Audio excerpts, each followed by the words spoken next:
اللہ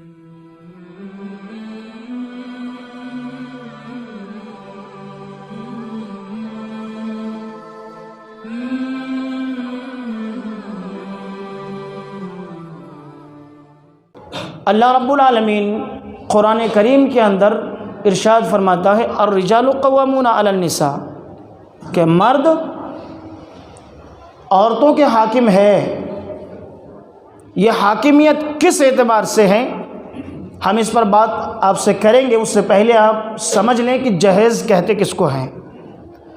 جو جہیز کا لفظ ہے یہ جہازہ سے نکلا ہے، ڈکشنری میں آپ دیکھیں گے جہازہ ڈھونڈ کر کے ملے گا، جیم چھوٹی ہاں اور زا۔ اب جب اس کو تلاش کریں گے تو اس کے میننگ ملے گا سامان تیار کرنا۔ قرآن میں بھی اللہ رب العالمین نے یوسف علیہ السلام کے واقعہ میں اس لفظ کو استعمال کیا ہے، فَلَمَّا جَهَّزَهُمْ بِجَهَازِهِمْ، یعنی کس پس منظر پہ بیان کیا؟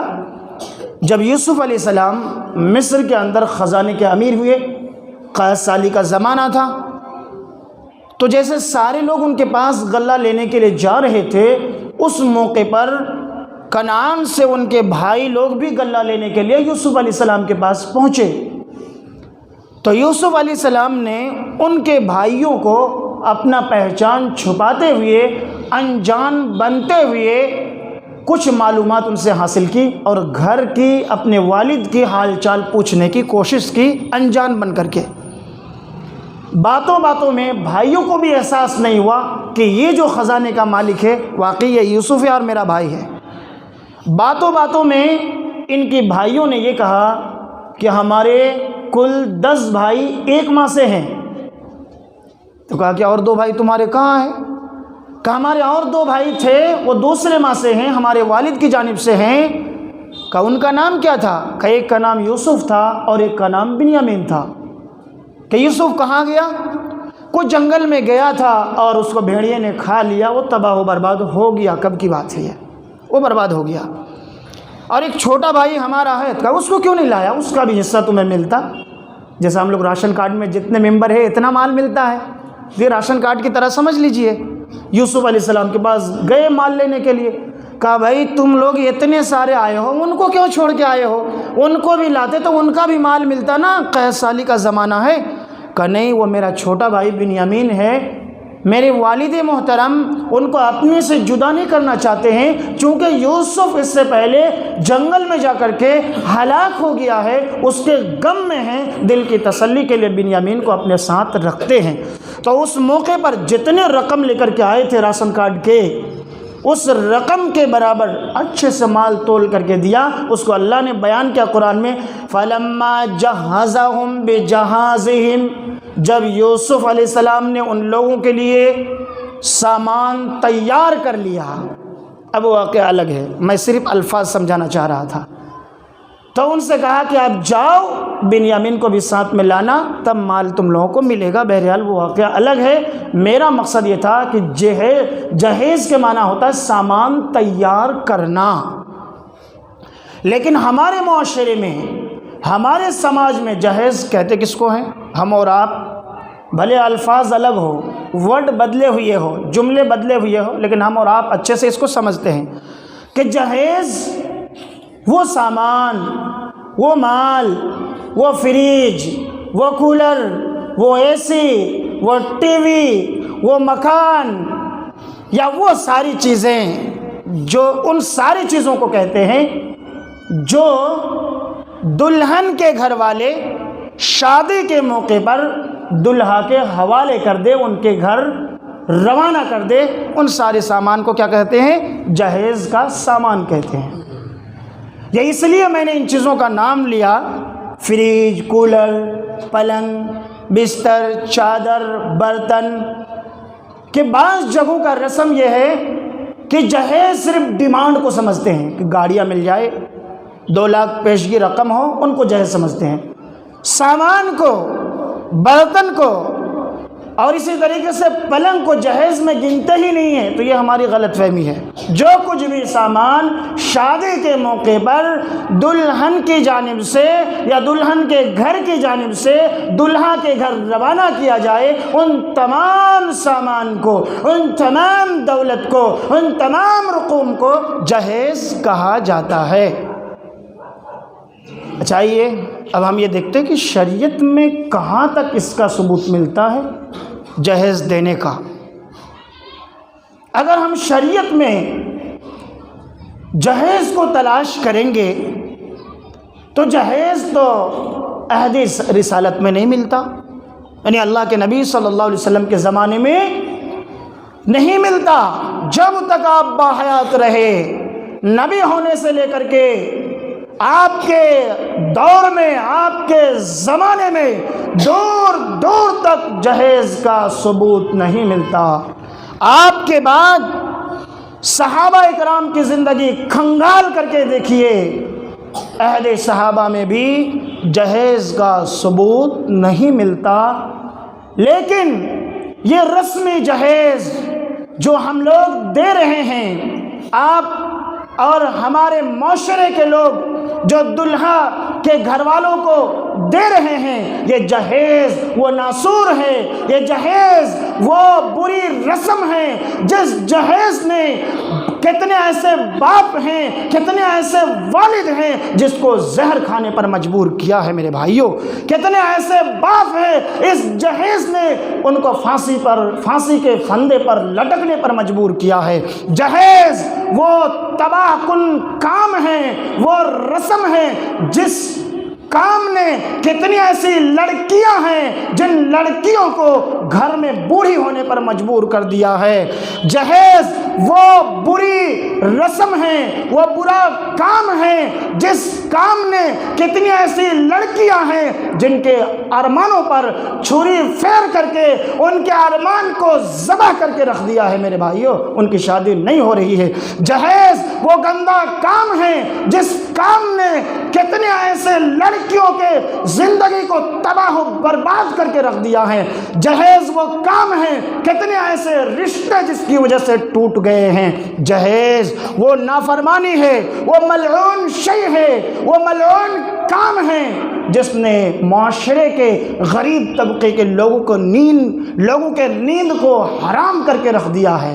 جہیز وہ کینسر کی بیماری ہے، جہیز وہ مہلک وبا ہے جس بیماری نے، جس وبا نے ایک باپ کو بھیک مانگنے پر مجبور کر دیا ہے میرے بھائیوں۔ یہ جہیز کا تعارف ہے۔ حالانکہ یہ جو جہیز کا سامان لڑکی کے گھرانے والے دلہا کو دے رہے ہیں، یہ شریعت کے بھی خلاف ہے، اللہ کے نبی صلی اللہ علیہ وسلم کے فرمان کے بھی خلاف ہے، اور خود اللہ کی نافرمانی ہے، قرآن آیات کے بھی مخالف ہے، فطرت کے بھی خلاف ہے۔ کیوں؟ آپ سورۃ النساء کی تلاوت کیجئے، آپ کو آیت ملے گی، الرجال قوامون علی النساء، مرد حاکم ہے عورتوں پر، بما فضل اللہ بعضهم علی بعض، کس وجہ سے حاکم اللہ نے بنایا؟ حاکم اس وجہ سے ہے کہ اللہ رب العالمین نے فطری طور پر ایک کو دوسرے پر فضیلت دی ہے، یعنی عورت اور مرد کا اگر مقابلہ کیا جائے تو آپ دیکھیں گے طاقت کے اعتبار سے، مضبوطی کے اعتبار سے اللہ نے عورت کے مقابلے میں مرد کو زیادہ مضبوط بنایا، زیادہ طاقتور بنایا، زیادہ بھاری اور وزنی کام کرنے کے لائق اللہ نے مردوں کو بنایا ہے۔ یہ فضیلت اللہ نے کس کو دی؟ مرد کو دی۔ اسی طریقے سے ذہنی اعتبار سے، عزم اور ارادے کے اعتبار سے فطری طور پر فضیلت اللہ نے کس کو دی ہے؟ مرد کو دی ہے، کہ مرد کے ذہن پختہ ہوتے ہیں، مرد کے عزم اور ارادے مضبوط ہوتے ہیں، ان کے حوصلے مضبوط ہوتے ہیں، عورتوں کے مقابلے میں یہ فطری طور پر اللہ نے مرد کو ایسا بنایا ہے۔ حاکم اس لیے نہیں کہ عورت کو ڈانٹو، حاکم اس لیے نہیں کہ عورت پر ظلم کرو، حاکم اس لیے مرد کو اللہ نے نہیں بنایا کہ عورت کو جہیز نہ لانے پر دھمکیاں دو کہ تم کو میکا بھیج دیں گے سامان نہیں لایا تو۔ حاکم اس لیے نہیں کہ ان کو پیٹو، ان پر ظلم کرو، ان کو طلاق کی دھمکیاں دو، اپنے گھر سے ان کو مئی کا گھر روانہ کر دو۔ اس لیے اللہ نے حاکم نہیں بنایا ہے۔ حاکم کس لیے بنایا؟ اللہ نے دوسری وجہ بیان کیا، وَبِمَا أَنفَقُوا مِنْ أَمْوَالِهِمْ، اور حاکم مرد اس وجہ سے بھی ہے کہ انہوں نے اپنا مال ان پر خرچ کیے ہیں۔ سمجھ میں بات آ گئی ہوگی کہ دو وجہ سے اللہ نے حاکمیت مردوں کو دی ہے، ایک فطری طاقت مضبوطی کی وجہ سے، اور دوسری وجہ کہ لڑکی پر مال لڑکے خرچ کرتے ہیں، مرد خرچ کرتے ہیں، اس لیے اللہ نے حاکمیت مرد کو اللہ نے دیا ہے۔ تو اس آیت کا خلاصہ کیا ہے کہ شادی کے خرچ کی ذمہ داری کس کے سر پر؟ بھائی مرد کو فضیلت دیا تو کس کے سر پر؟ لڑکی کے سر پر ہوگا، مرد کے سر پر ہے۔ شادی کے خرچ کی ذمہ داری اللہ نے مرد کے سر پر رکھا ہے، لڑکے کے سر پر رکھا ہے کہ لڑکا جو بھی خرچ ہوگا شادی میں وہ لڑکا کرے گا۔ اسی طریقے سے شادی کے بعد بیوی کی ضروریات، بیوی کے اخراجات، اور بیوی بننے کے بعد، اولاد ہونے کے بعد اولاد کی ضروریات، اولاد کے خرچ کے ذمہ داری کا بوجھ اللہ نے مرد کے اوپر رکھا ہے کہ جتنے بھی کمانے کے جھمیلے ہیں، ضروریات پورے کرنے کے جھمیلے ہیں، چاہے وہ بیوی کا ہو، چاہے وہ اولاد کا ہو، ہر چیز کی ذمہ داری کس پر رکھا ہے؟ اللہ نے مرد پر رکھا ہے۔ اور اگر یہی مرد ڈیمانڈ کر کے مطالبہ کرے، لڑکی کے گھرانے سے، لڑکی سے ڈیمانڈ کرے کہ ہم کو اتنی رقم چاہیے، 2 لاکھ روپیہ چاہیے، 1 لاکھ روپیہ چاہیے، تو فلاں گاڑی چاہیے، یا فلاں سامان چاہیے، یا ہم کو شادی میں جو ہے فریج چاہیے، یا پھر واشنگ مشین چاہیے، یا اے سی چاہیے، یا رقم چاہیے، تو پھر یہ قرآن آیت کے خلاف ہوا نا۔ مال کے خرچ کی ذمہ داری لڑکے پر دیا ہے، اور آپ مطالبہ لڑکی سے کر رہے ہیں، تو یہ اللہ کی آیت کے بھی خلاف ہوا، اللہ کی آیت کے بھی خلاف ہوا، یہ اللہ کے قانون کے مطابق عمل نہیں ہوا۔ یہ جہیز کے تعلق سے چند باتیں ہیں۔ وہ لوگ جو سامان دیتے ہیں، وہ لوگ کہتے ہیں کہ اللہ کے نبی صلی اللہ علیہ وسلم کے زمانے میں بھی کچھ تو دیا جا رہا تھا، اللہ کے نبی نے حضرت فاطمہ رضی اللہ عنہا کو دیا تھا، تو آپ دیے تھے، تو ان کے تعلق سے کیا کہتے ہیں؟ تو میرے بھائیو آئیے وہ روایت بھی ہم سماعت فرماتے ہیں۔ نسائی کی صحیح روایت ہے، وہ روایت کون سی ہے؟ حضرت علی رضی اللہ تعالیٰ عنہ خود اپنا واقعہ بیان کرتے ہیں، ان علی رضی اللہ عنہ قال، حضرت علی رضی اللہ تعالیٰ عنہ خود اپنا واقعہ بیان کرتے ہوئے کہتے ہیں، تجوزت فاطمہ، میں نے شادی کی حضرت فاطمہ سے، قلت یا رسول اللہ ابن بی، اور میں نے کہا یا اللہ کے رسول صلی اللہ علیہ وسلم اب رخصتی کر دیجئے ان کی، فاطمہ کو میرے ساتھ آپ بھیج دیجئے، ہم الگ رہیں۔ تو اللہ کے نبی صلی اللہ علیہ وسلم نے فرمایا، قال رسول اللہ، آپ نے فرمایا، آتیہا شیئا، اس کو کچھ دے، نکاح تو پڑھا دیا، شادی ہو گئی، کچھ تو دے اس کو فاطمہ کو، تب تو تیرے ساتھ بھیجو۔ تو حضرت علی رضی اللہ تعالیٰ نے کہتے، ما عندی من شیء، میرے پاس تو کچھ بھی نہیں ہے، مال نہیں ہے، چارپائی نہیں ہے، پلنگ نہیں ہے، اور ٹی وی کولر ہم لوگ جو دیتے ہیں سامان تو ہے ہی نہیں، کہاں سے میں دوں، کیا دوں؟ اللہ کے نبی صلی اللہ علیہ وسلم کہتے ہیں کہ فَأَيْنَ دِرْعُكَ الْحَتْمِيَّةُ، کہ تمہارا جو حتمی زرہ تھا، جو حتمی زرہ تھا وہ کہاں ہے؟ وہ جنگی لباس تمہارا کہاں ہے؟ تو وہ کہتے ہیں کہ ہی عندی، وہ تو میرے پاس ہے۔ آپ صلی اللہ علیہ وسلم فرماتے ہیں اعطیہا ایاہو، وہ جو زرہ ہے وہ اس کو دے دو۔ حضرت علی رضی اللہ تعالیٰ عنہ کہتے ہیں کہ وہ زرہ میں اٹھایا اور جا کر کے حضرت عثمان رضی اللہ تعالیٰ عنہ کے پاس 480 درہم میں اس زرہ کو بیچ دیا میں۔ 480 درہم کے عوض یا بدلے میں قیمت میں نے حضرت عثمان رضی اللہ تعالیٰ عنہ کو جا کر کے بیچا، اور اس کی قیمت جو بنے اور میں نے اللہ کے نبی صلی اللہ علیہ وسلم کو لا کر کے دے دیا۔ اس سے کیا سامان خریدے؟ دوسری روایت میں سنتے ہیں، وہ روایت بھی صحیح ہے۔ کیا روایت ہے؟ ان رسول اللہ صلی اللہ علیہ وسلم اتا علیا و فاطمۃ وہما فی خمیل، کہ ایک دن اللہ کے نبی صلی اللہ علیہ وسلم حضرت علی اور فاطمہ رضی اللہ تعالی عنہا کے پاس تشریف لائے، اور وہ دونوں ایک سفید اونی چادر کے اندر لپٹے ہوئے تھے وہ دونوں۔ وقد کان رسول اللہ صلی اللہ علیہ وسلم جہزہما بہا، وہ جو سفید اور اونی چادر تھی، یہ چادر اللہ کے نبی صلی اللہ علیہ وسلم نے ان دونوں کو دیے تھے۔ اور کیا دیا تھا کرے؟ وَوِسَادَةٍ مَحْشُوَّةٍ اِذْخِرًا، اور ایک تکیہ اذخیر کے گھاس بھرے ہوئے آپ نے ان کو دیا تھا۔ وَقِرْبَةٍ، ان کا لفظ آیا ہے روایت میں، اور ایک مشکیزہ۔ تو یہ جو تین سامان ہو رہے ہیں کہ بھئی ایک چادر، یا اسی طریقے سے چادر کے ساتھ ایک تکیہ، ایک مشکیزہ، یہ جو تین سامان ہو رہے ہیں، اسی کو کہا جہزہما۔ یہ وہ سامان ہے جن کو نبی نے ان دونوں کو دیا، اور اس کی وضاحت میں نے فرمایا کہ وہ دونوں کس رقم کے تھے؟ نبی نے اپنے جیب سے نہیں دیا، نبی نے اپنے گھر کی دولت سے نہیں دیا، بلکہ مہر کی جو رقم حضرت علی رضی اللہ تعالیٰ عنہ ادا کیے زرہ بیچ کر کے، جو زرہ 480 درہم میں فروخت ہوا، اس رقم کے ذریعے سے ان تین چیزوں کو خرید کر کے سامان دیے۔ پتہ کیا چلا؟ ہمارا اور آپ کا یہ کہنا کہ نبی نے اپنے بیٹی کو سامان دیا تھا، اس لیے اس زمانے میں وہی سارے سامان تھے ہی تو اور کیا دیتے۔ آج ہم بھی اپنی وسعت کے اعتبار سے اگر اے سی دے دیتے ہیں، اگر کولر دے دیتے ہیں، واشنگ مشین دے دیتے ہیں، تو اس میں حرج کیا ہے بھائی؟